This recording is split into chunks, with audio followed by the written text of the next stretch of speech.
So welcome everyone to learning how to discover your food freedom. I am Lisa Dahl. I'm an intuitive eating and body image health coach.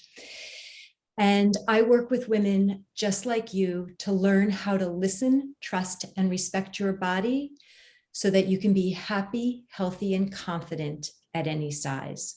I take a non-diet approach to health and wellness.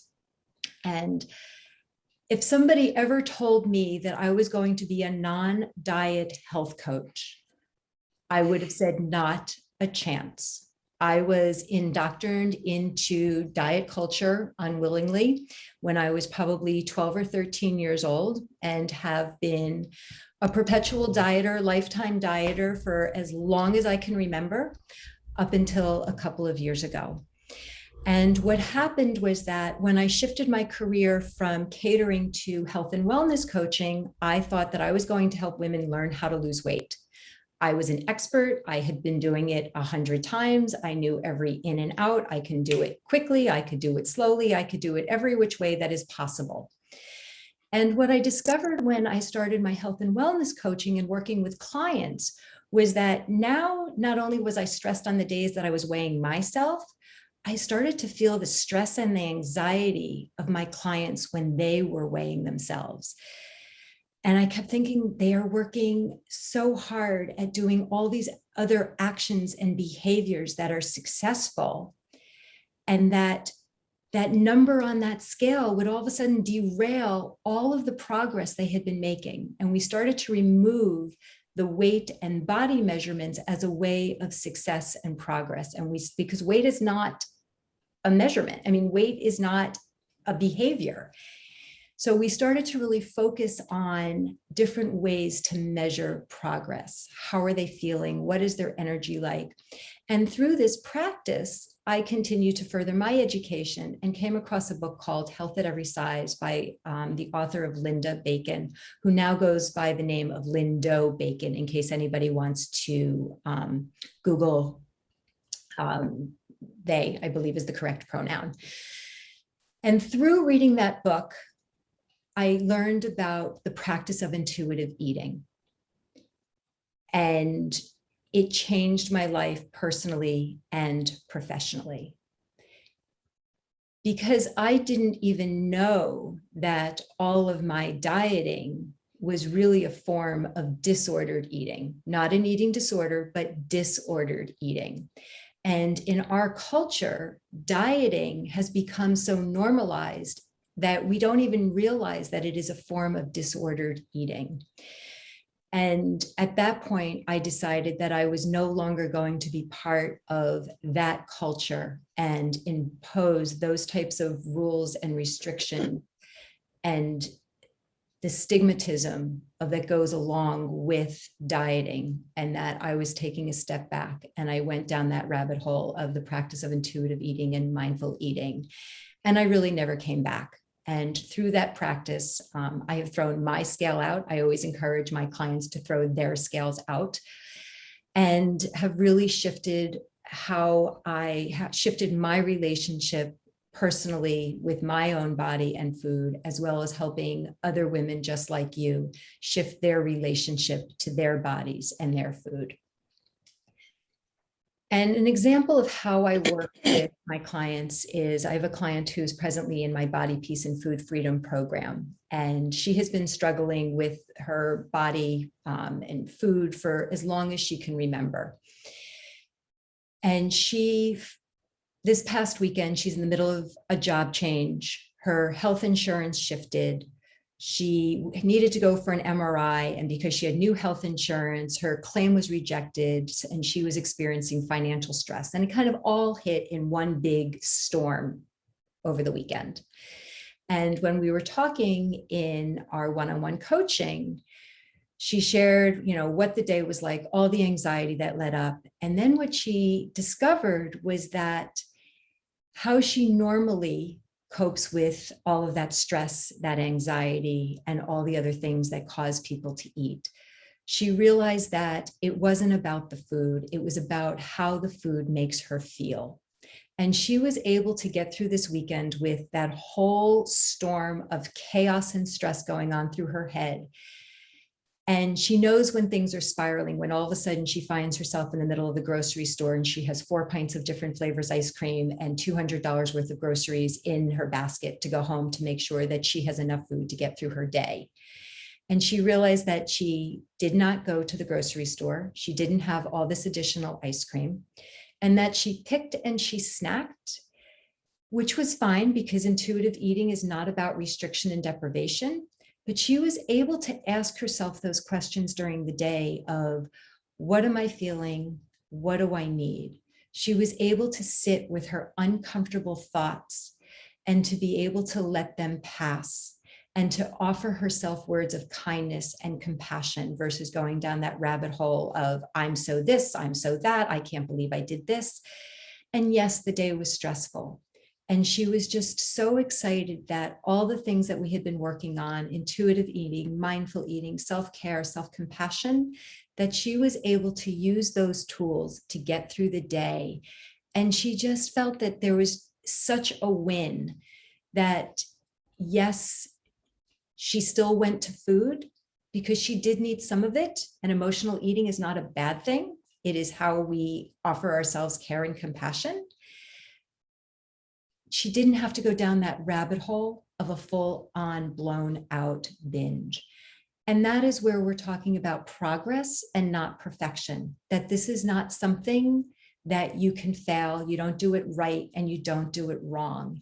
It is really taking all of those components and putting them together and understanding with curiosity and not judgment on how you can manage stressful situations. So here's some background and some dieting statistics. Research from UCLA analyzed results from 31 long-term studies, and they concluded that even if a dieter loses weight initially, the majority of people on diets will gain all the weight back plus more. Yo-yo dieters, everybody knows what the yo-yo dieting concept is? Okay, just figuring everybody's got to know that term. You're up, you're down. Yo-yo dieters, especially repeated dieters, actually increase their risk for diabetes, hypertension, heart disease, and metabolic syndrome. The review of the literature basically says that you are better off not having dieted at all versus the stress that you put on your body with the yo-yo diet. Hang on, I'm just going to enter somebody else. So diets don't work. And I'm guessing you're all here because you really understand that the dieting is not working. And the reasons that they don't work is because the restrictions, the rules, and the deprivation are not sustainable. After the diet, research shows that you go back to the initial way that you are eating and have the desire to eat additional food. There is a study referred to as the Minnesota research study that took place in the 1940s, and it was focused on a group of healthy, very healthy, emotionally, physically well men. And they had registered as conscientious objectors to the war so that they were not willing to go and fight, but they still wanted to be part and support their country. So they decided that they would participate in this study. And the premise of the study was that they were basically put on starvation diets.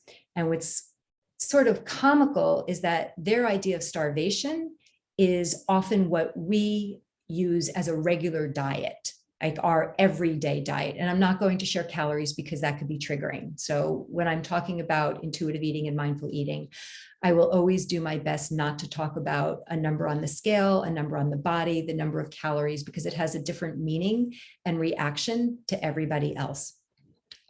And what they discovered is that these very healthy, fit men all developed disordered eating patterns, and it took them months to be able to recover, even up to a year or two. They would sneak eat. They would even over-exercise so that they could get additional food. Their behaviors were typical disordered eating patterns. And this is the effect of strong, strapping, healthy men who went into starvation and what their bodies went through to be able to get back to quote unquote normal. So imagine what we do to our bodies every day, because all of us, up until this point have had some sort of restriction, refeed, deprivation, rebound. And the practice of intuitive eating and mindful eating is about reducing all of that information. When you tell yourself you can't have something, you want it that much more. Think about it as simplistic as a child when you take that toy away and, or you remove it from their sight. They weren't even playing with it, and all of a sudden they want it and they have to have it. Until you begin to listen, trust, and respect your body, your inner wisdom about what, when, and why, and how much to eat, it is unlikely that you're going to be able to change the way that you eat. So contrary to diet culture, the rules that the diet police have on us, our bodies actually have amazing sensors for what food is healthy, what food is quote, poisonous. You go into the woods, you don't eat foods because we automatically know that we're not supposed to eat those things, how much food we need to consume, and what nutrition is needed. So how do we escape from this insanity when we are told in 1,000 different ways that our body is bad, that we can't trust ourselves, that our main goal in life should be to shrink our bodies? Have you ever wondered where these thoughts come from? Who created these messages? Have you ever considered that it doesn't have to be true? Because I know for 40 plus years, the thought of somebody telling me that it was okay to not be a certain size or to be this size, I would never have believed it. And it's hard to unlearn the information because it is so pervasive.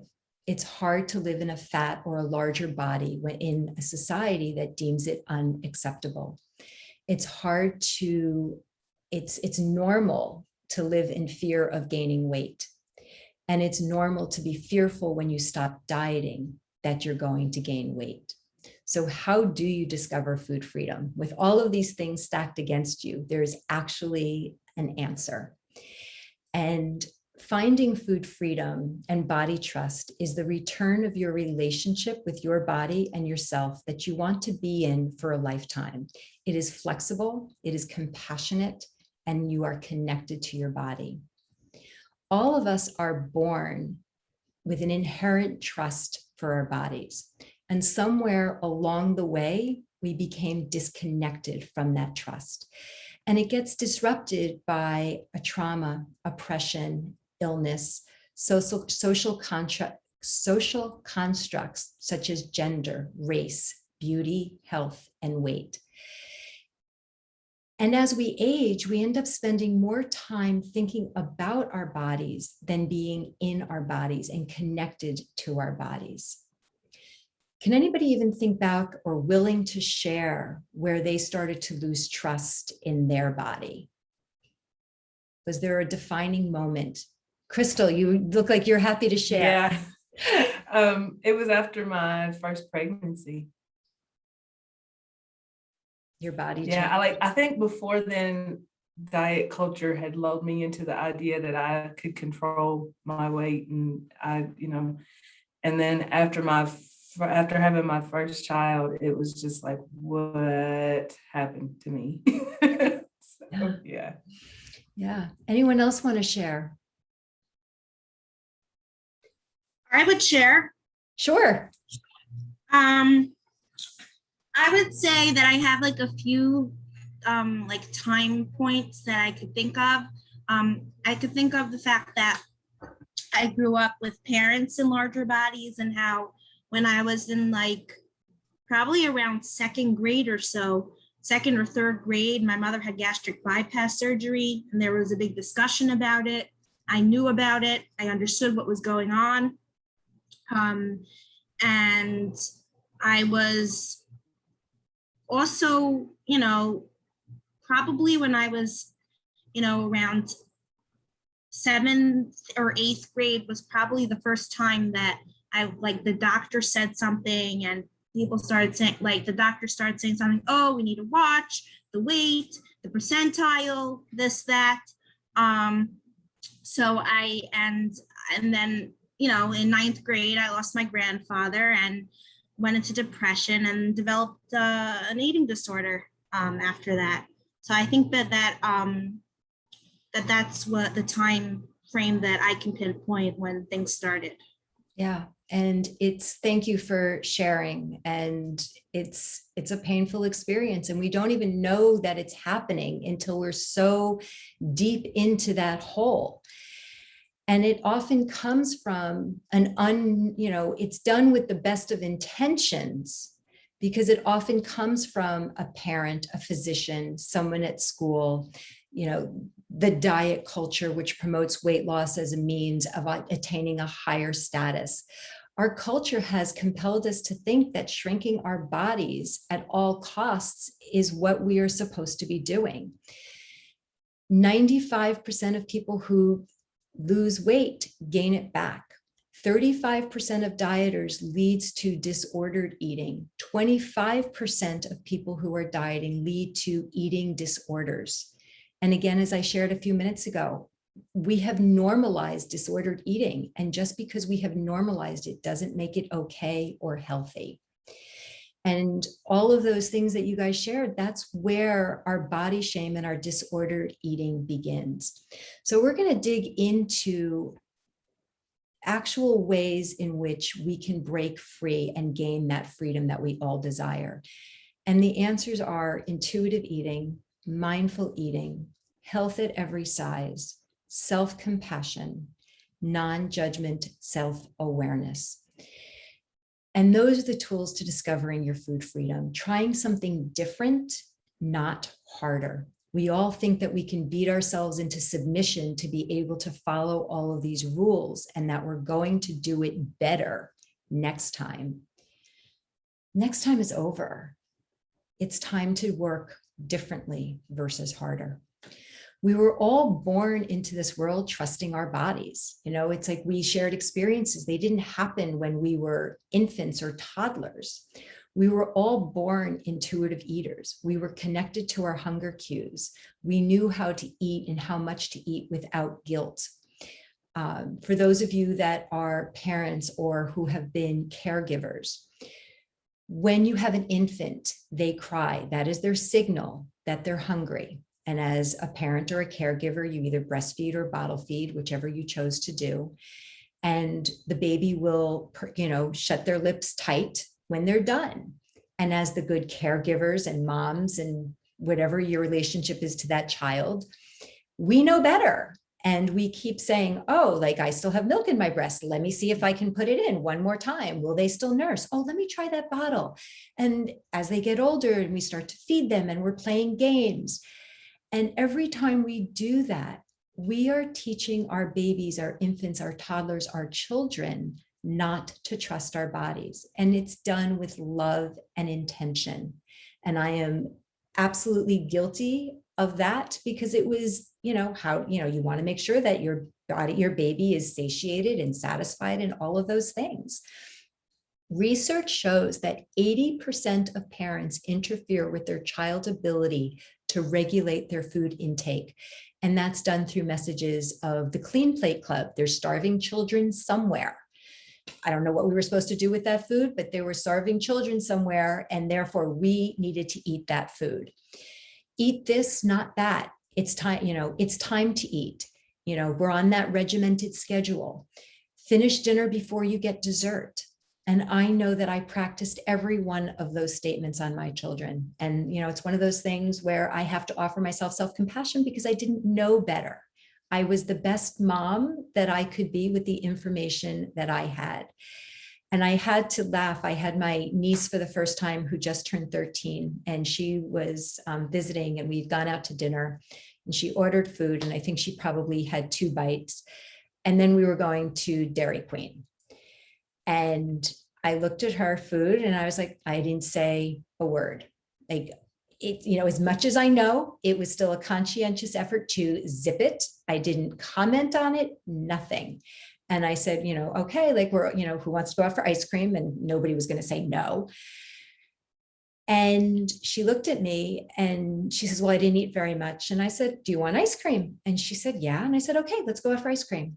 End of conversation. She ate the whole thing. I mean, the point is that it's freedom to choose, no judgment, no restriction. It didn't depend on anything. And we went and we enjoyed, and it was a social experience. And social experiences are just as important and help create that satisfaction factor when we choose to eat. You can regain that connection and heal your relationship with food and your body through the practice of intuitive and mindful eating.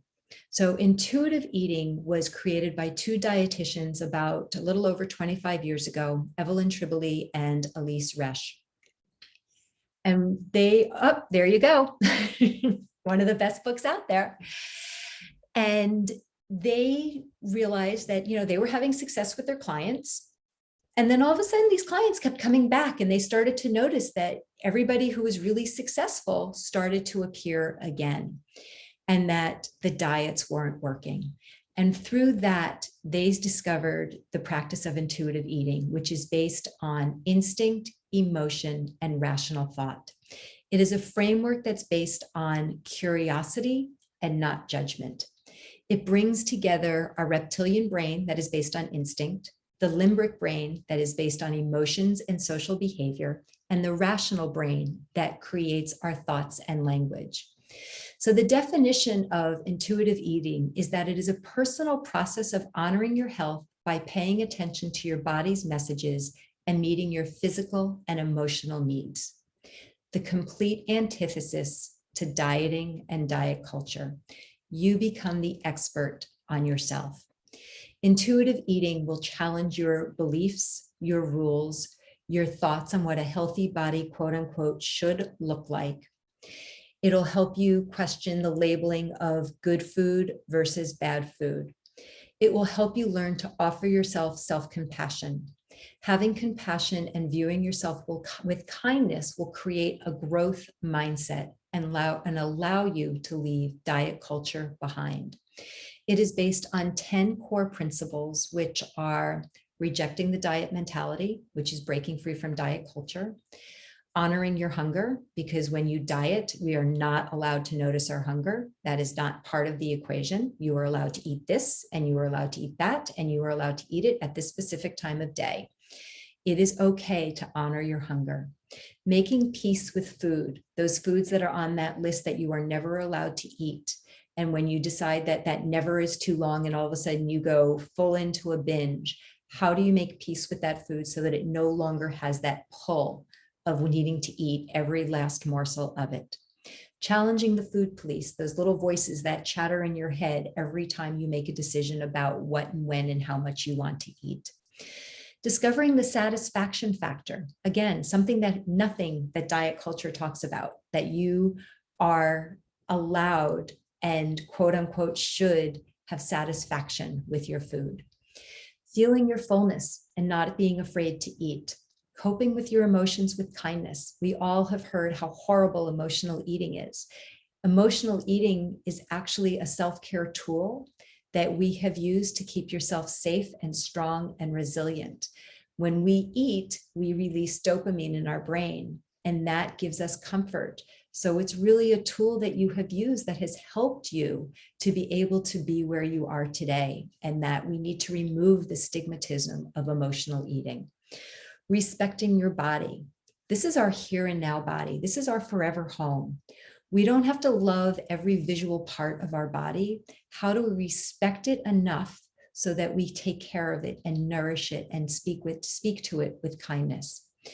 Movement, feel the difference versus beating yourselves up and going for a hardcore workout and only doing this type of exercise, no matter how hard, your body is screaming that it is enough.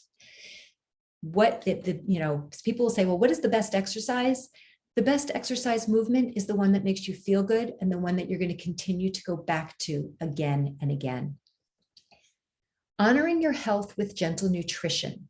Nutrition comes last in the practice of intuitive eating, because what happens is that we're so focused on the macronutrients and the micronutrients and what's it's going to do for my body that every time we think about the nutritional component of eating, we disconnect from how that food makes us feel and all the other principles.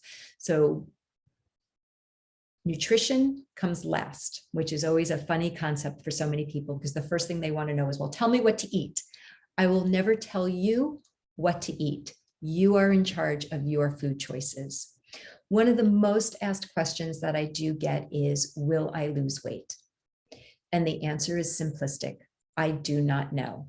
I don't know if you're going to gain weight. I don't know if you're going to lose weight. I don't know if you're going to stay the same. I don't know what your diet history is, what your genetics, what your emotional health, your physical health, your relationship health, your financial health. All of those things are part of who you are. Our bodies have a set point, and with all of the dieting that we do, we have lost focus or an idea of what that natural set point is. With time and practice and patience, because this is not a quick fix. This isn't wake up, I'm going to do intuitive eating, and all of a sudden my body's going to figure out, what's my natural set point.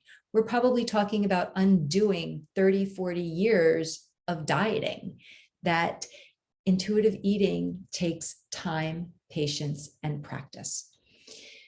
Our bodies will only discover their set points when we create that healthy relationship of honoring and asking, what does it need? What is it feeling? And what behaviors make me feel good? And we remove that voice of focusing on shrinking our bodies. The second path out of how to discover your food freedom is mindfulness. And mindfulness is a component of intuitive eating. When you're on autopilot, you're not paying attention to what you're doing or being fully present in your body. You're not aware of the sensations of hunger or fullness. You're not aware of what you're eating. You're not tasting it or enjoying your food.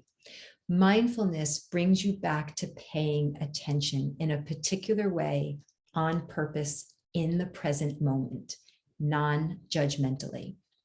So together, intention or purpose, attention, and attitude are skills to help you break free from dieting and to be able to create that trusting relationship between your mind and your body.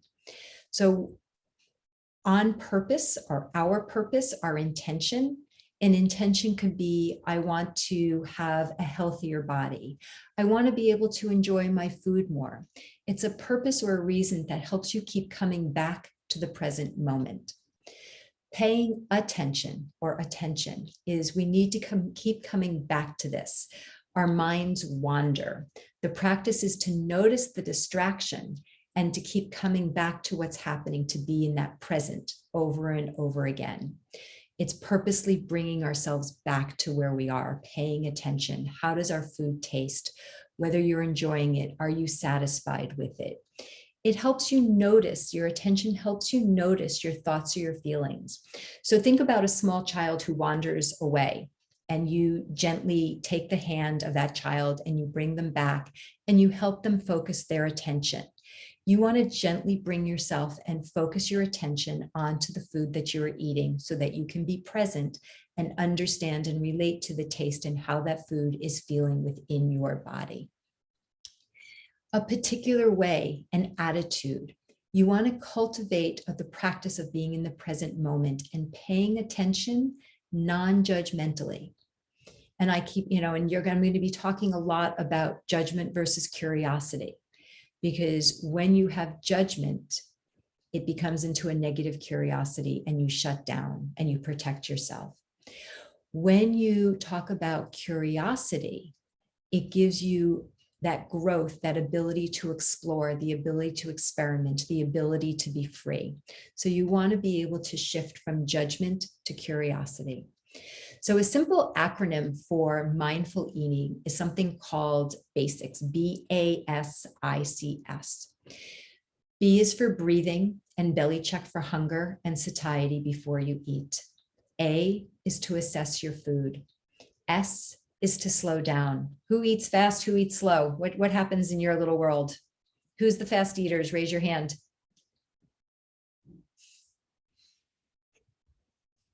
It takes about 20 minutes for our bodies when we're eating to be able to tell our heads how we are feeling. What is, it takes time to understand that when you eat slowly, that it takes time for our minds to catch up, to notice and register that fullness. Investigate your hunger throughout your meal, particularly halfway through, checking in, asking yourself, how am I feeling? Am I hungry? What do I need? And making sure that it still feels good to eat. This isn't about, oh, I can't eat. It is about investigating your hunger. Chewing your food thoroughly for C. And S is savor your food. And I also like to say for satisfaction. Satisfaction is the key to intuitive eating. It takes all of those principles. Think about the principles as a spoke in the wheel, and the satisfaction factor is in the middle. Intuitive and mindful eating gives ourselves permission to eat what we want, when we want, without feeling guilty. And it can feel both exciting and scary. It's kind of like a free fall. If you think about going from dieting to all these rules and restrictions to being kind and compassionate and permission and giving yourselves permission, that it can be exciting and frightening. And those feelings are real and normal. There is magic of giving ourselves full permission to eat all foods, and that there is no reason, when we give ourselves full permission to eat foods, there's no reason to engage in that rebound eating. Cultivating a mindful practice means that you are cultivating awareness, and that you're going to find it easier to get in touch with your physical and emotional sensations, your hunger and your fullness, and you're going to be able to honor them. I always talk about listening, trusting, and respecting. And all three don't happen simultaneously. The start is becoming aware and listening to those messages. And with time, you move towards trusting and respecting. Mindfulness is also a key component of self-compassion. And self-compassion is strongly linked to well-being. Self-compassion has been known to reduce depression, stress, perfectionism, shame, anxiety, disordered eating, and suicidal ideation. It will increase life satisfaction, happiness, optimism, body appreciation, hope, gratitude. Again, all those things that nobody thinks about when we are talking about dieting and punishing ourselves.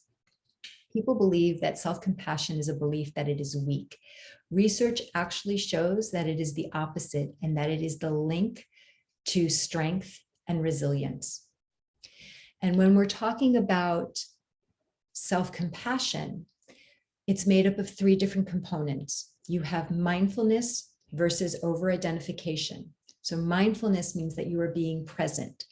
Over-identification means that you get lost in those thoughts and those stories, and you start to create chaos in your head. So an act of self-compassion is practicing mindfulness. It's avoiding those extremes of running away with those painful feelings that we often feel.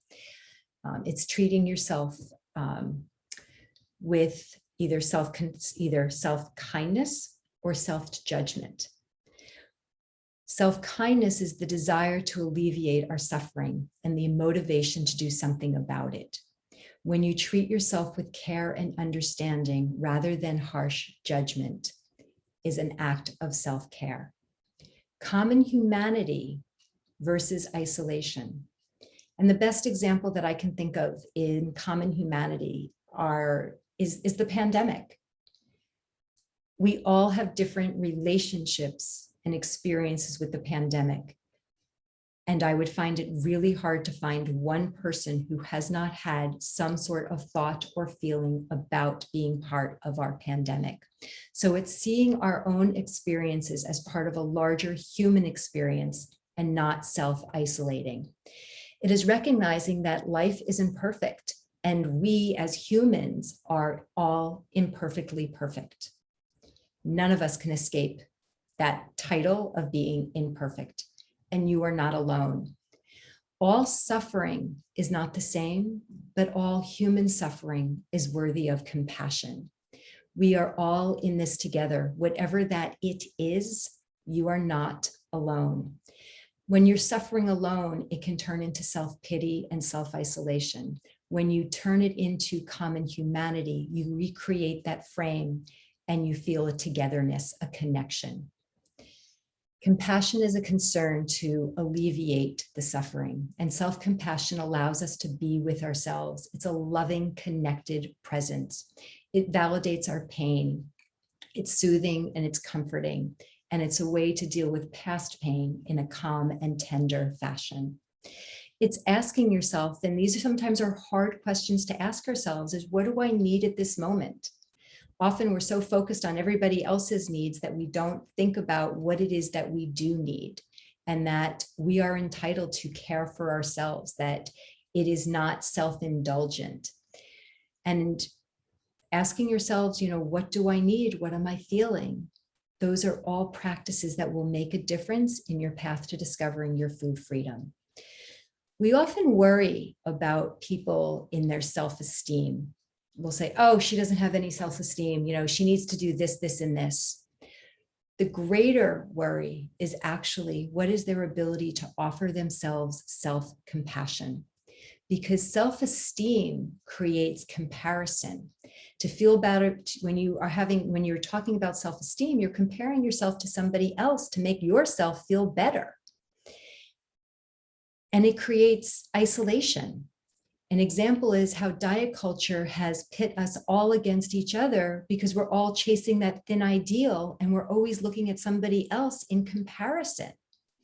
So the goal is to remove the self-esteem and to really focus on the self-compassion. Self-esteem is contingent on our perceived attractiveness or our success, and it's there when we succeed, but it dissipates when we fail. Self-compassion isn't contingent. We are all flawed human beings, and like everyone else, it is not contingent on self-esteem. When you care about yourself, you're more likely to exercise and take care of your health, have safe sex, limit drugs and alcohol use.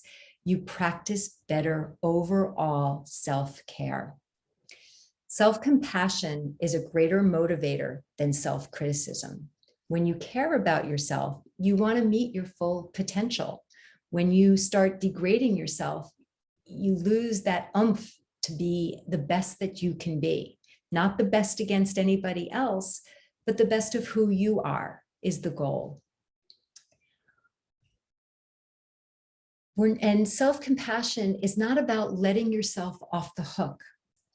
It is a way to admit and take responsibility. And when it's viewed with curiosity versus judgment, every experience is a learning experience, and it's not a negative. There is no failure. As long as you are breathing, there is more right in your body than wrong with your body. So I've gone through all of these things and lots of big topics. And to get down to the nitty-gritty, because I can say to discover your food freedom, you need to practice intuitive eating, you need to practice mindfulness, health at every size, self-care, self-compassion. I'm going to read a list of different practices. And this list is not meant to overwhelm. It is about to expand your thoughts on where you can start today. And there is no best, there is no right, there is no wrong. So your path out of your food freedom is to honor your hunger, respect your fullness, offer yourself self-compassion, give yourself permission to eat. Notice the things in your life that increase your preoccupation with the thin ideal. Notice what magazines you're reading and diversify your media feed. Stop talking about other people's bodies. Stop talking about your body. Stop your body checking. Stop weighing yourself. And when I talk about the scale, I always encourage my clients to go to the highest place that they can find in their house, their condo, their apartment. Open that window, take that scale and throw it out and watch it go into smithereens because it serves no purpose. Remove the thinspiration. Who has had pictures of this thin little body on the refrigerator, in the mirror, everywhere that you turn around? And that is going to motivate you to be better. Get rid of your thinspiration. Get rid of that thought that willpower is going to make it better. Unfollow the diet-centric people and sites. Remove those images of the before and after pictures.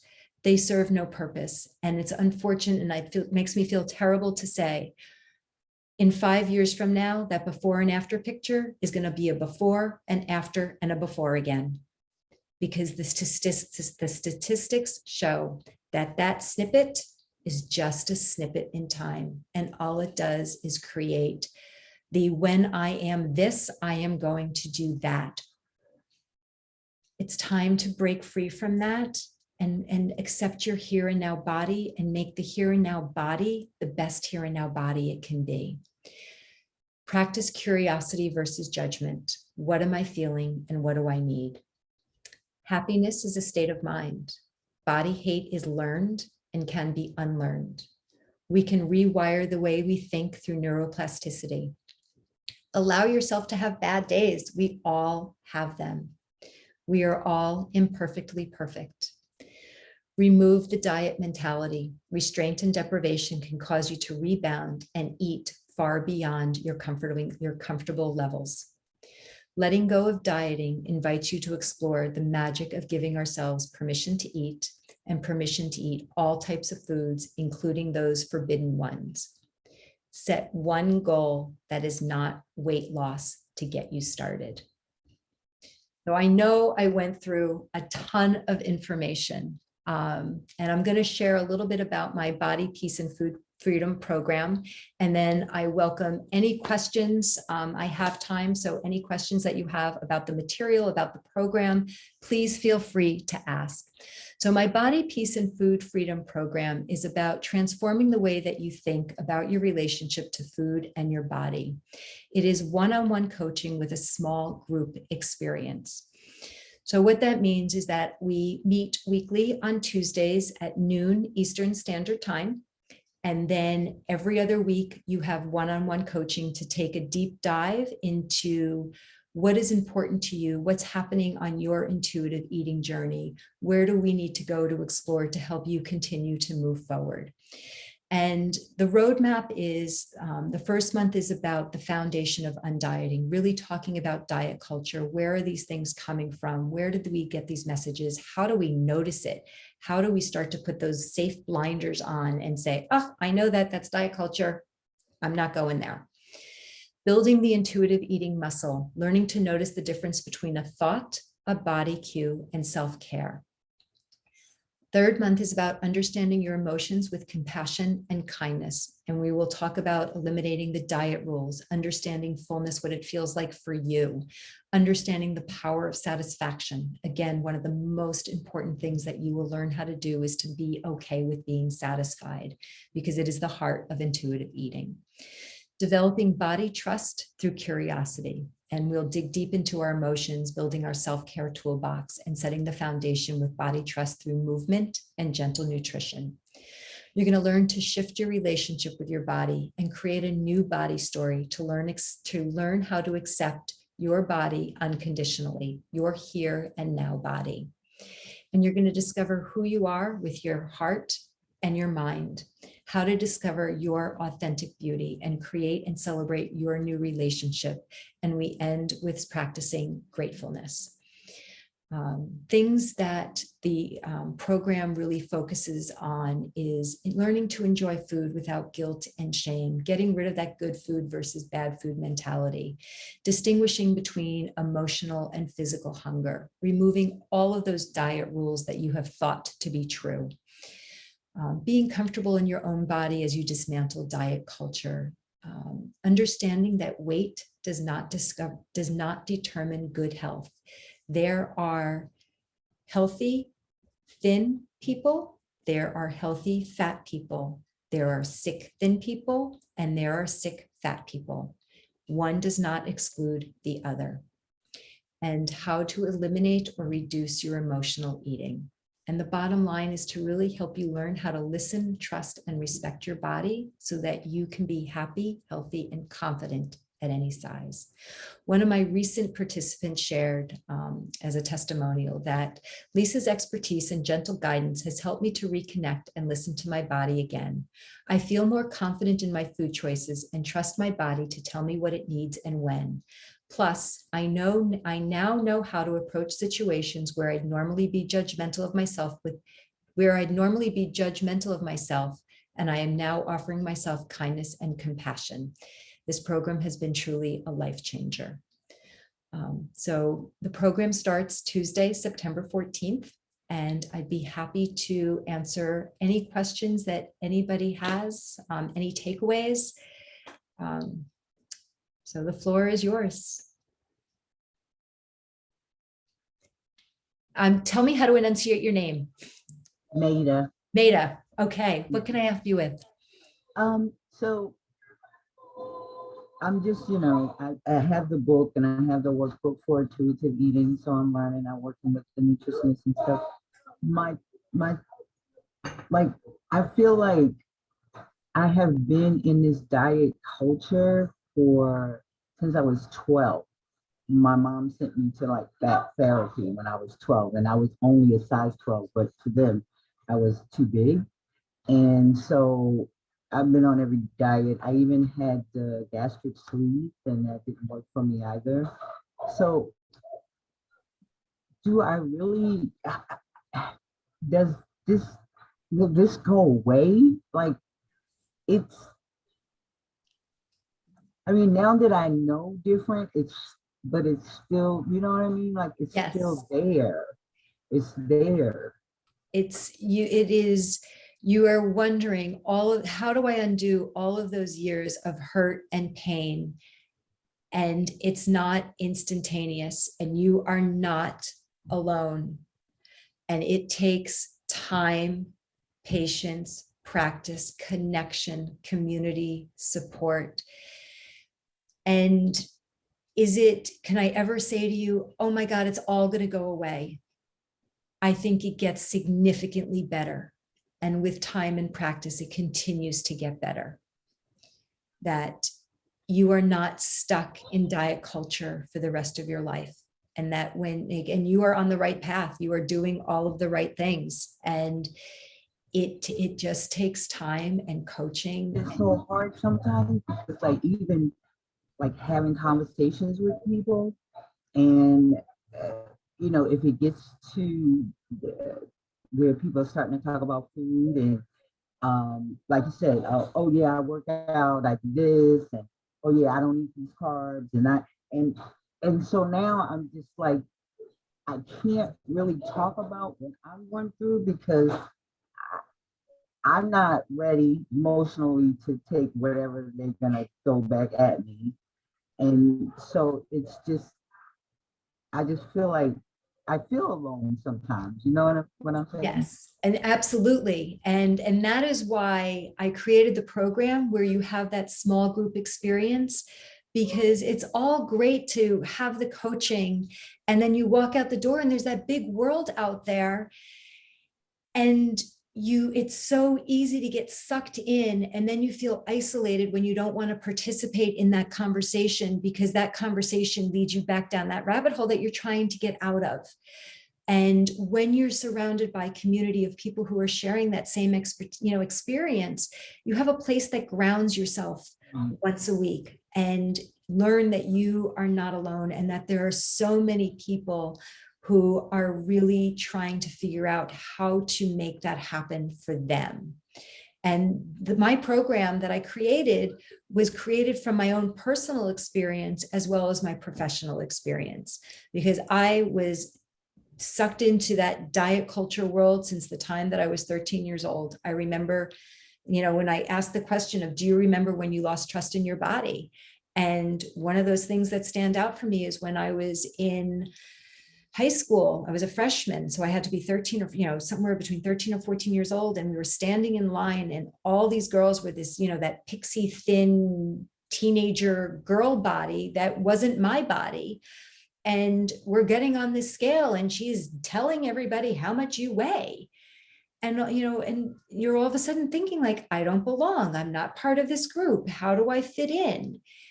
And it gets pervasive. And, you go into social media and there's the before and the after pictures. And now everybody's the grown-up version of their 13-year-old bodies.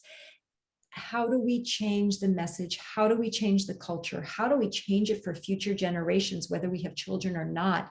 How do we have people learn to understand that all bodies and races and skin color, that we all need to be equal, that one body is not a better body, that the vessels that we landed in, we had no say in that. We just landed here. How do we make our vessels, our homes, to be a place that we want to be in? When we think about, our physical homes, we all make them to be comfortable and welcoming and to reflect how we want to feel. How do we take away those diet culture messages and turn our bodies into our homes, into a place that is comfortable and welcoming and a place that we want to be? And what you're sharing, Maida, is you are so not alone. And thank you for sharing and trusting the space to say that. Any other questions or thoughts? Sue. Unmute myself here.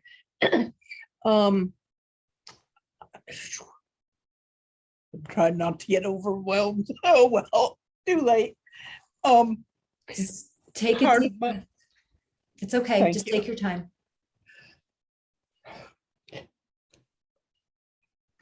I don't like your question. When did I lose trust with my body?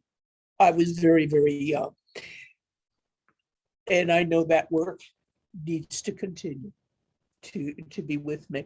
And that work is not just about food. It's about many, many things in terms of what my history is because of trauma history.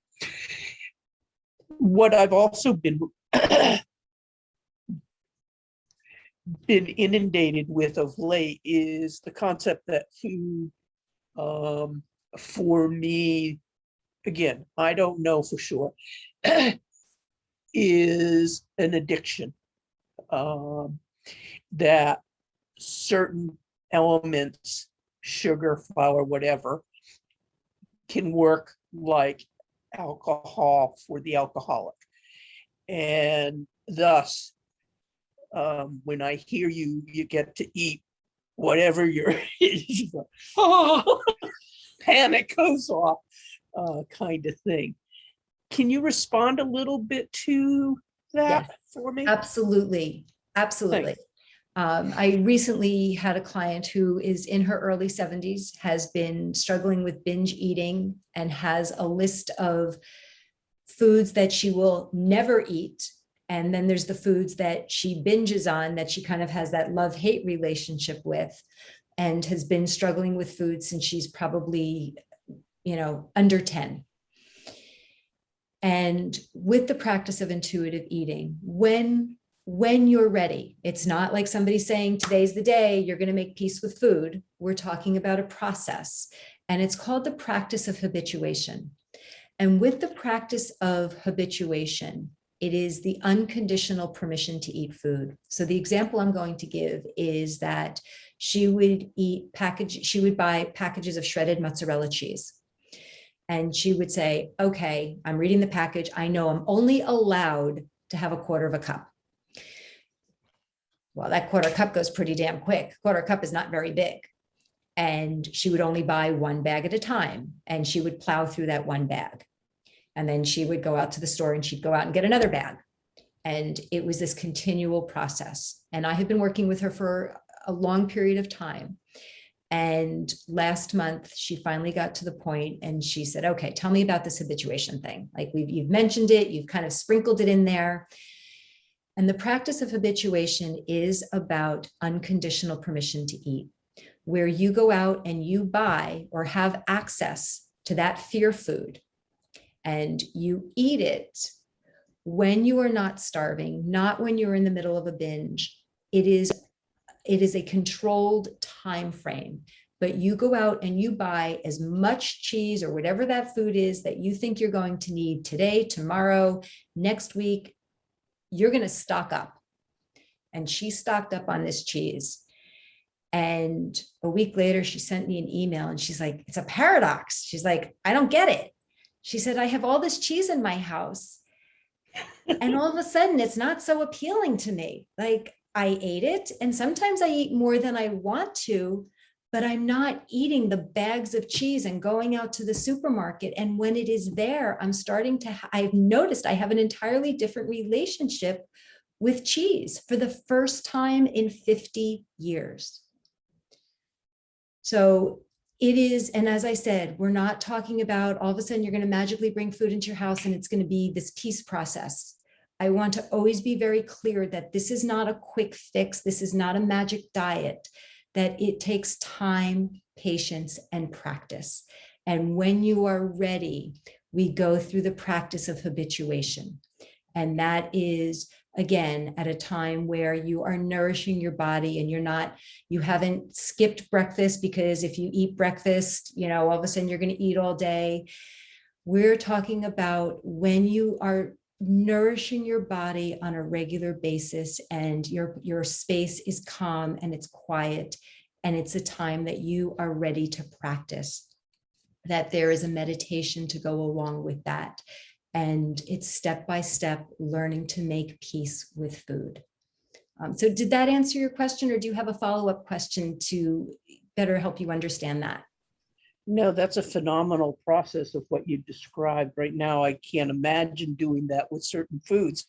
But you couched it in when I've been eating nutrition, balanced, healthy food, am in a good space emotionally, kind of thing, and there's not a whole lot of chaos going on in life. So then it just like still scary, but Right. And maybe doable. yeah. And life is constantly happening around us. Life just doesn't happen tomorrow. So when we're talking about the practice of intuitive eating and mindful eating, we're talking about how do we function every day when your kids are screaming, or you're taking care of your parents, or you're going to work and you're traveling, whatever it is. We're talking about creating practices that you can learn to use to the best that you can in any situation. It's not something that you're going to do tomorrow or you're going to unlearn. You may be able to practice it better at certain times than others, and it's still there. You don't fall off of it. You didn't break it. There's no good or bad. If you had M&Ms for breakfast, so what?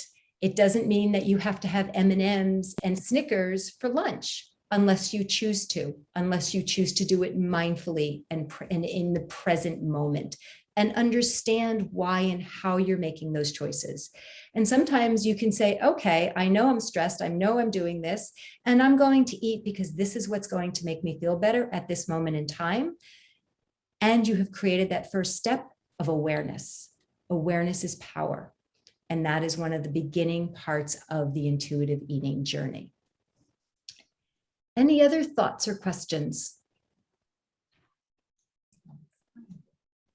Connie. Hi, Welcome. I've been a binge eater probably since I'm like 7 years old. And I like Sue. I feel I'm addicted to sugar. And my biggest worry is, because that's the downfall you go to when you're stressed or the crazies go on in your head. I have lost a whole person in the last year and a half, weight-wise. Hadn't been binging, hadn't had the sugar cravings. Up until a couple of months ago, the sugar cravings came back. They're big. I can't get rid of them. I'm starting to put back on the weight, but I'm still eating healthily, and I'm not overeating at meals. It's just the sugar. I eat the whole bag of cookies or the whole cake, whatever it happens to be. So I'm more interested in learning to have things in my pocket or tricks or whatever you want to call them to take out to help me curb these things that trigger the sugar eating. So what you're talking about and experiencing, think about a pendulum where you have spent the last year and a year, whatever that time frame was, restricting and depriving. And you've done it well. You're a master, you're an expert at dieting, and you're all the way over here. Now you're starting to swing back to that other side of the pendulum where you're rebounding because your body doesn't trust you that it's going to eat. So kind of think about a seesaw. So it's like you've got a pendulum, so you're here, or you're on a seesaw.